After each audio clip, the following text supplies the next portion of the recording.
Assalamualaikum warahmatullahi wabarakatuh. Ini ada pertanyaan. Assalamualaikum Ustaz, saya punya orang tua yang stroke. Apakah boleh untuk wudhunya diganti tayamum? Sebab kami kesulitan kalau harus membawa ke kamar mandi, apalagi saat suami tidak di rumah. Mohon penjelasannya Ustaz. Terima kasih. Wassalamualaikum warahmatullahi wabarakatuh. Yang pertama, yang perlu saya jelaskan, yang membolehkan tayamum itu adalah sakit yang kira-kira kalau kena air sakitnya tambah parah, dan stroke tidak termasuk yang membolehkan tayamum, karena kalau kena air tidak masalah. Itu yang pertama. Yang kedua, wudhu itu tidak harus pakai air banyak, tidak harus dibawa ke kamar mandi. Jadi bisa saja orang tua sampean tetap di pembaringan, sampean mewudhuinya, tidak harus kamar mandi. Kecuali kalau ada alasan lain, misalnya ada najisnya, mau tidak mau memang harus ke kamar mandi. Kalau mau sholat harus disucikan dulu najisnya. Tapi kalau untuk wudhunya saja, kalau orang tuanya tidak najis, maka cukup diwudhui di pembaringan. Apa tidak basah Ustadz di pembaringan? Tidak. Jadi jangan berpikir bahwa harus diguyur pakai air banyak. Tidak.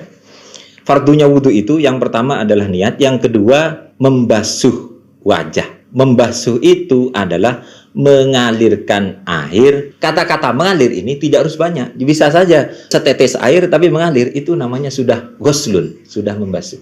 Jadi contohnya pakai seperti ini. Nah, jadi orang tuanya disuruh niat dulu, Pak, ayo saya wudhui sampai niat. Jadi tinggal disemprotkan gini. Nah, begini. Ketika sudah agak rata, kita ratakan lagi dengan tangan. Nah, kita ratakan. Maka ini sudah selesai. Ini namanya ghusl. Termasuk nanti tangan seperti itu. Jadi kita semprotkan ke wajah, tidak sampai basah ke pembaringan atau ke bantalnya. Itu kalau tidak najis. Tapi kalau najis, mau tidak mau memang harus bawa kamar mandi. Tapi untuk orang stroke semacam itu, ke kamar mandi itu hemat saya hanya 2 kali. Pertama, dibawa ke kamar mandi ketika mau sholat subuh, disucikan, kemudian diwudhui, sholat subuh. Yang kedua, dibawa ke kamar mandi lagi sore hari menjelang maghrib. Loh, kok bisa begitu? Iya, sholat zuhurnya di jamak takhir, dilaksanakan di waktu asar. Jadi pada waktu masuk zuhur, orang tuanya disuruh, Pak, sekarang sudah masuk zuhur, ayo niat jamak takhir. Nanti sholat zuhurnya dikerjakan di waktu asar. Jadi boleh bagi orang sakit menjamak sholat. Jadi bukan hanya orang dalam perjalanan. Jadi otomatis kalau seperti itu, ketika masuk zuhur dia tidak sholat, tapi niat jamak takhir, nanti sholatnya di waktu asar. Lah nanti dibawa kamar mandinya hampir maghrib. Maghrib kurang setengah jam atau apa, bawa kamar mandi, disucikan, kemudian diwudhui, kemudian suruh sholat zuhur, kemudian sholat asar. Tidak lama kemudian kan azan maghrib.